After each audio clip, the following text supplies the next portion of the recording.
And for my last question about Echo's history, is there a milestone that y'all can recall, or a growth moment or a developmental moment in Echo's history that just makes you like think back and say, wow? Well, I think the first grant that we got from VOCA, the Victims of Crime Act, Right. gave us enough money to pay for a staff person. And I think Echo's mission to provide a forum for volunteerism made us be different than a lot of organizations. Where Linda worked, it was all professional staff people. And most organizations worked with staff people, and Echo recruited volunteers. And that made a tremendous difference to the way Echo programs got delivered. And in the very beginning, it was very important to us that we didn't duplicate any services, and we wanted to network with other organizations. So when we looked at starting a program, we would invite professionals from around the community to come serve on a planning committee with us to make sure that we were answering the needs of the community. Yeah.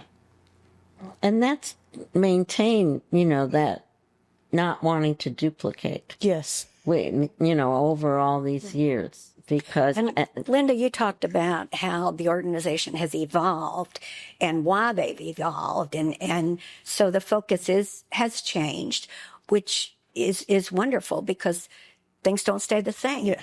The needs don't stay the same. The resources don't stay the same. But I do think one thing that has remained the same has been the passion of the people who are involved, the commitment and the focus on protecting children.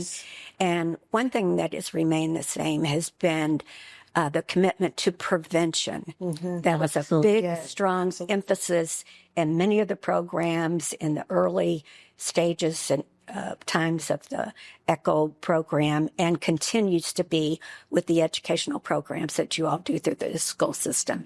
So I'm thrilled that you all are still on top of that. Well, I feel, again, I'm just sitting here kind of in awe because this is 40 years of history. And just to be on this side of it and receiving flowers from you all lets us know that we are, again, still upholding what that whole vision was, 40 years ago for this organization, and evolving as times change, but still keeping those main priorities. And our priority is to keep kids safe. And I do have a staff, a wonderful staff, that is very dedicated, very committed, to kids and to the families, of Metro Louisville, to the point where I've shared with them, one of my visions, we're receiving calls outside of Jefferson County.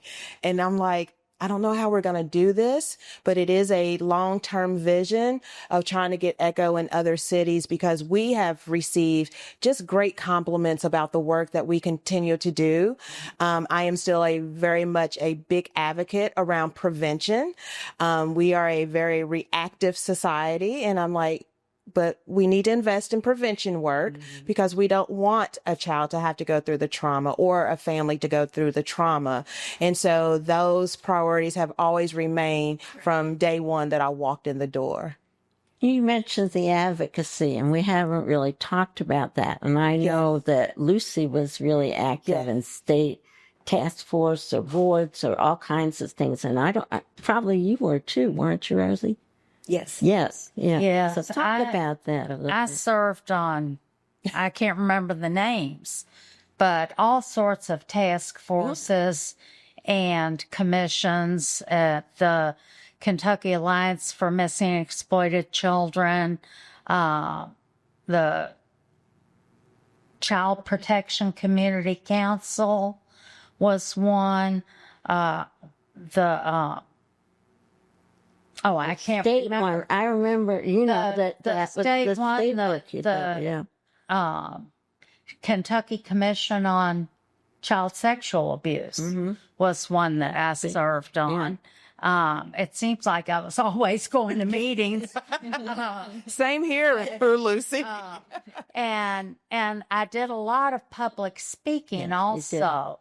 And sometimes that was for statewide conferences, sometimes for nationwide conferences. I remember one time the American Sheriff's Association had their conference in Louisville, and I went and spoke to them. So thousands of sheriffs from across the country, and I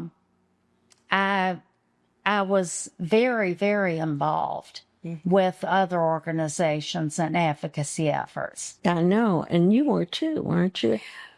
Yes, I think one thing that came to mind when you raised that question was we were strong advocates. ECHO was strong advocate for making our judicial system child friendly, if you will. And we actually implemented a couple of programs. First of all, we wrote to judges with suggestions for how to make that. Unfortunately, children are victims of crime. And children have to go and be involved in trials and testify. And so looking at that experience from a child's perspective and trying to make it as comfortable as possible. So we wrote up, a report with suggestions and sent that out to judges. I know a program that's very, very near and dear to Lucy's heart was the Christy's Kids in Court program.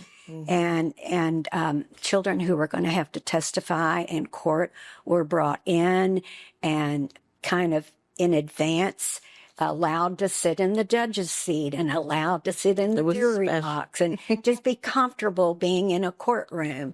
We talked about child-sized furniture and seating and, just things that would make the whole experience a little less intimidating for children.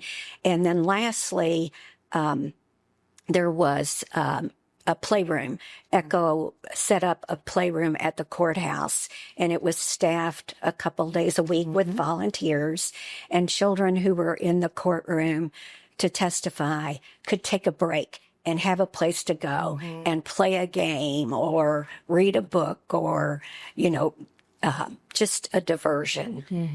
We've talked about how things change, but some things haven't really changed. The need for all of that is still there. And COVID changed a little bit of that, more recently, right? It did.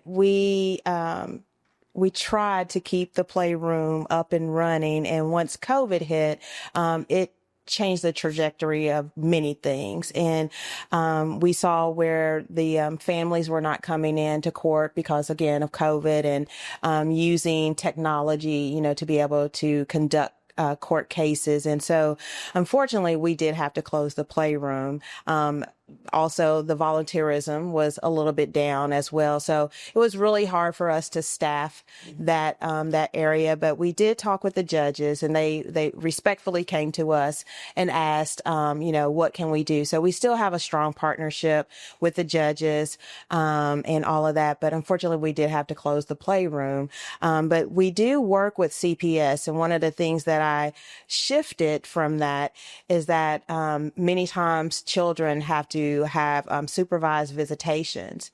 And so my thought was, let's again make a space in an area that is conducive for kids to come into. Let's make sure that it's bright colors and we have the coloring books and the crayons and the toys and things of that nature. So again, when parents are dealing with adult issues, we can try to distract kids as much as possible and still provide those happy environments for them. Yeah.